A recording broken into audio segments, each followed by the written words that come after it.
Olá! Hoje eu vim fazer uma breve introdução sobre o primeiro livro da nossa jornada de leitura do mundo grego, que é o Teogonia, né? Eu já havia indicado para vocês que esse seria o primeiro livro, né? Para vocês lerem juntos, se tiverem vontade. Para quem gosta de mitologia e para quem gosta de literatura clássica grega, eu acho que esse é um dos livros essenciais, né? A ideia é ter livros essenciais, assim, nesse projeto, certo? Por que o Teogonia foi escolhido primeiro? Porque justamente nessa linha narrativa, né, nessa linha evolutiva da cultura grega, a Teogonia é cronologicamente um dos primeiros textos, né? E também a sua essência, o seu conteúdo como poema também é o início de tudo. Vocês com certeza já conhecem um pouco da Teogonia, até para quem já leu esses livros de mitologia que se propõem a organizar esse conhecimento. Com certeza todos eles fazem referência a Hesíodo, porque Hesíodo se propôs a organizar esse nascimento dos deuses, né? Aliás, a própria palavra teogonia significa gênese dos deuses, né? A gente pode ter uma ideia de que os deuses são todos fofos e poderosos. Na verdade, quase todos são poderosos, mas muitos deles não são muito fofos. É o que a gente aprende aqui, logo já de cara na Teogonia, né? Antes disso, eu quero dizer que esse poema ele tem um caráter arcaico, e isso é importante. Esse termo arcaico é importante, porque ele não significa apenas antigo, ou seja, determina que o texto é a origem da literatura clássica grega, mas também ele é arcaico no sentido de ser criador. Então, a própria intenção do Hesíodo era criar também, além do conteúdo, né, da criação dos deuses, criar em si a própria literatura. Então, esse é um aspecto importante que está aqui no estudo introdutório do Teogonia, a origem dos deuses, do Hesíodo, da editora Luminuras, com esse estudo aí do Jato Rano, tá? Então, acho isso muito interessante a gente pontuar, que não é o começo apenas da cultura em termos mais abstratos, mas também é o começo da literatura, e o Hesíodo já tinha essa consciência de que esse texto era criador nesse sentido também. É uma coisa de metalinguagem, né? Enfim. O que além disso, a gente precisa saber para entender o papel da teogonia nessa cultura? Também saber que essa época, né, a gente está falando de século 8 a.C., nessa época, o Hesíodo ele estava num momento em que as próprias instituições gregas, essas que a gente tanto estuda, né, e tanto ouve falar, como a própria democracia grega, o início da filosofia, o início das manifestações políticas democráticas, acontece aí nesse momento, tá? Então é um momento importante, historicamente falando, como eu falei, século 8 a.C., né? O Hesíodo ele começa, como se tornou depois uma espécie de tradição, fazendo essa invocação às musas. Essa invocação tinha a intenção de não só abrir esse poema, fazer uma abertura grandiosa e apropriada para um poema, mas também de chamar para si o poder dessas musas para que o poema seja inspirado, para que o poema seja um bom poema, né, que tenha qualidade. A gente não pode esquecer que para nós, a gente chama muito de mitologia, mas para os gregos houve um momento bastante duradouro que essa era a religião deles, né? A religião que eles praticavam. Então, é uma questão religiosa também, não mais para nós, né? Mas para eles, com toda certeza era. Então, também era uma espécie de oração, se você pensar por esse lado, certo? As musas, eu acho interessante apontar, e eu deixei isso no resumo que está com o link nos stories, se vocês estiverem interessados, né? Eu fiz um resumo dessa primeira parte do Teogonia e deixei disponível aí para vocês. As musas, elas são deusas, filhas de Zeus, né?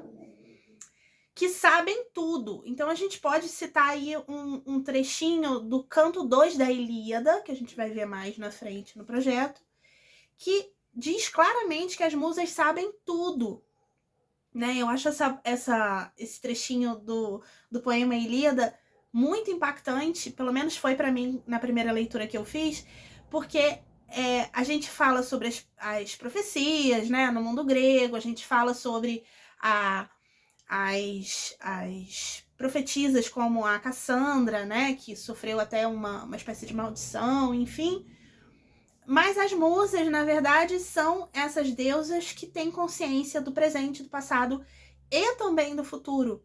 Então, quando o Hesíodo faz essa invocação, ele também está dizendo que, olha só, eu estou falando com propriedade, porque essas musas, essas deusas, sabem tudo o que aconteceu, tudo que acontece, tudo que vai acontecer, né? Não é por acaso, obviamente, que essas deusas estão ali no início do poema. Vocês já devem saber, mas as musas, elas são, se eu não me engano, são 9, né? E a gente vai falar sobre cada uma, porque vai chegar o momento de fazer essa menção específica. Mas uma é para a memória, por exemplo, a Mnemósina, que é primordial, né? A da história, da música, e tem do poema épico, do poema lírico, enfim, elas são específicas para cada tipo de arte, né? Sem esquecer que o poema e a música, eles estavam unidos, enfim, que as musas manifestavam seu conhecimento através do canto, tá? Quando a gente lê isso no poema, talvez não fique tão claro, mas se a gente lembrar, não só que o poema era acompanhado da lira, né? Mas também lembrar que elas são deusas criativas, então elas também têm esse poder criador através da música. A gente vê isso em vários textos literários, também no texto sobre a criação da Terra-média do Tolkien, né? Peraí que eu esqueci o nome. O Silmarillion, né? Vocês que conhecem aí Tolkien, Silmarillion devem estar familiarizados com essa ideia de criar um mundo através do canto, né?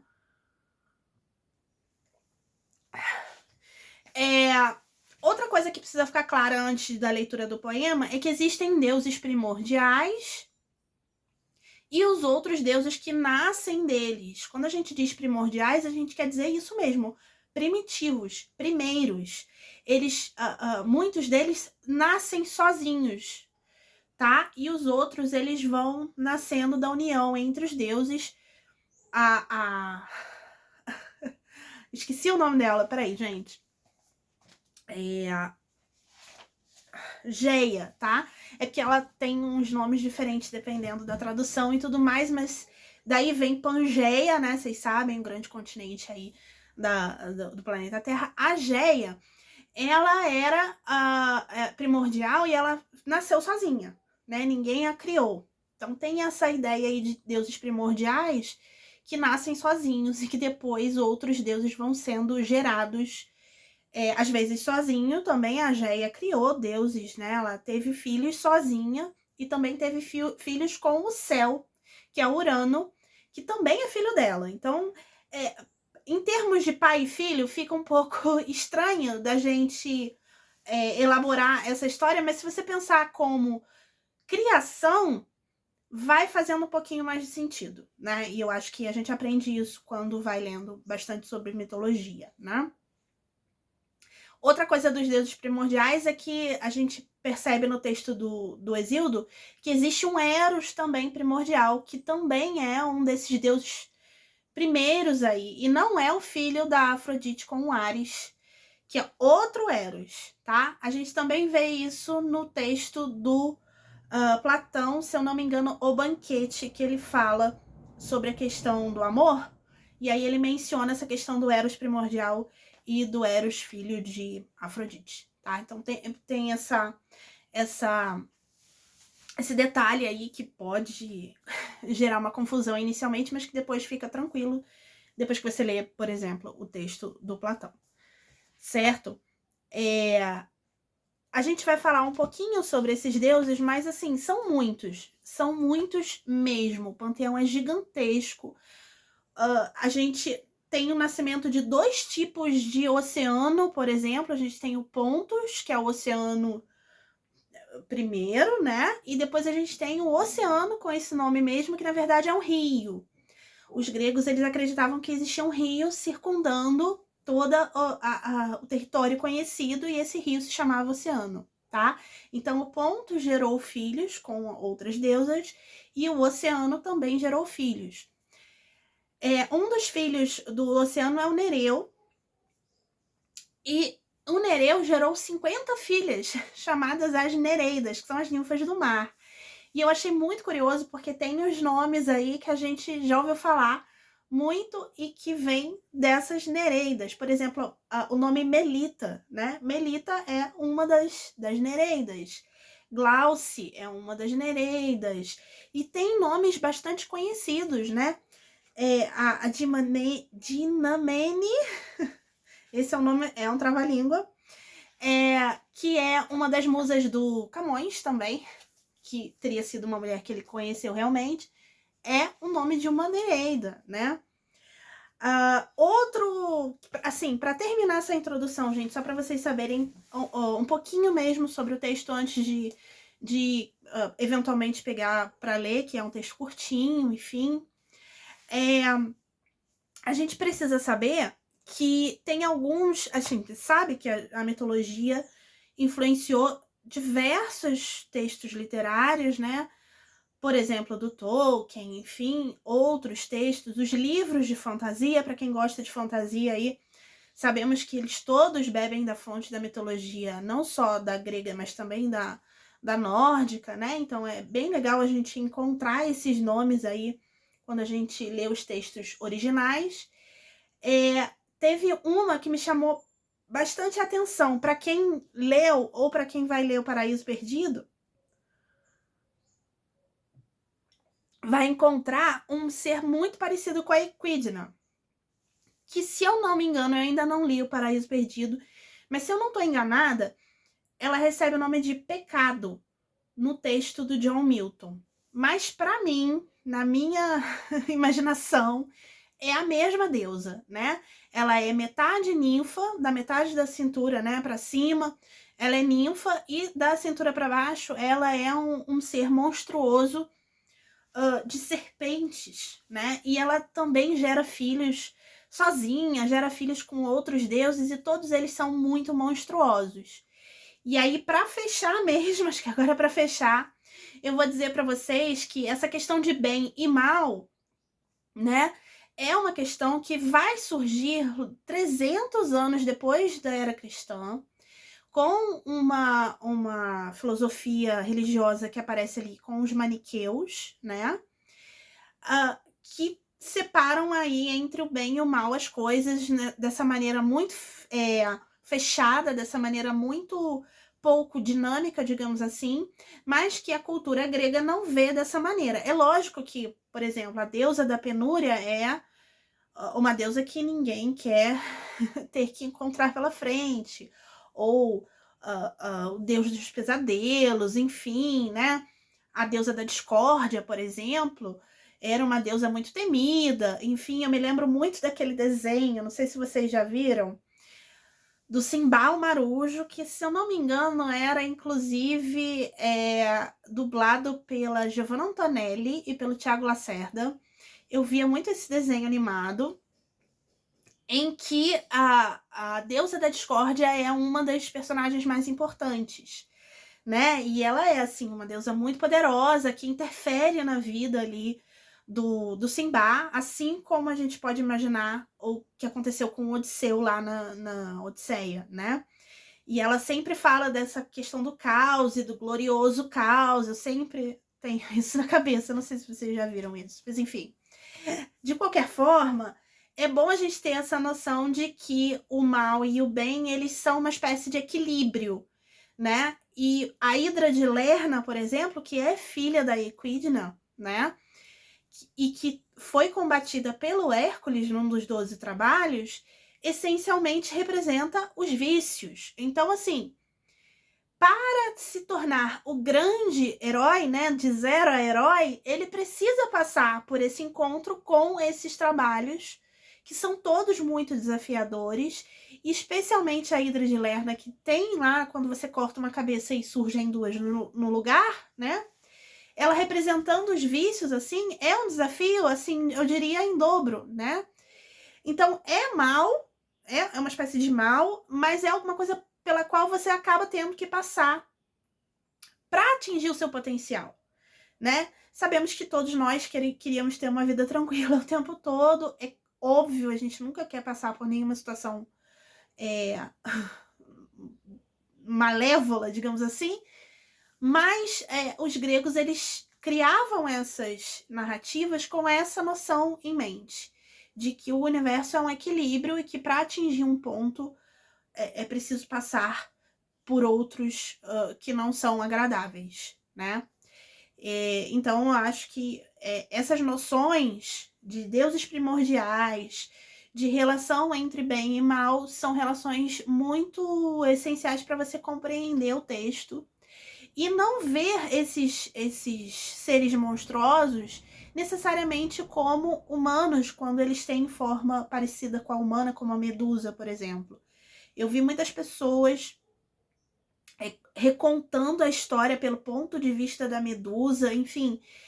Fazer isso não deixa de ser uma espécie de desinterpretação da história original, porque a história original, ela é essência, ela é arquétipo. E quando você desconstrói o arquétipo, ele deixa de fazer sentido, ele deixa de cumprir o objetivo para o qual ele foi elaborado, né? E essa elaboração não é uma elaboração intelectual, ela é uma elaboração da nossa emoção, né? Do nosso inconsciente. Então, o inconsciente às vezes tem razões que a própria razão não vai conseguir elaborar de forma mais perfeita e de forma mais eficiente do que já foi feito, tá? Então, como introdução, acho que tá legal, né? Se vocês tiverem alguma dúvida aí, quiserem discutir algum assunto, dar a opinião de vocês, dizer se vocês ficaram interessados no livro aí neste mês de junho. E a gente vai para uma conclusão aí em breve, tá bom? Até a próxima!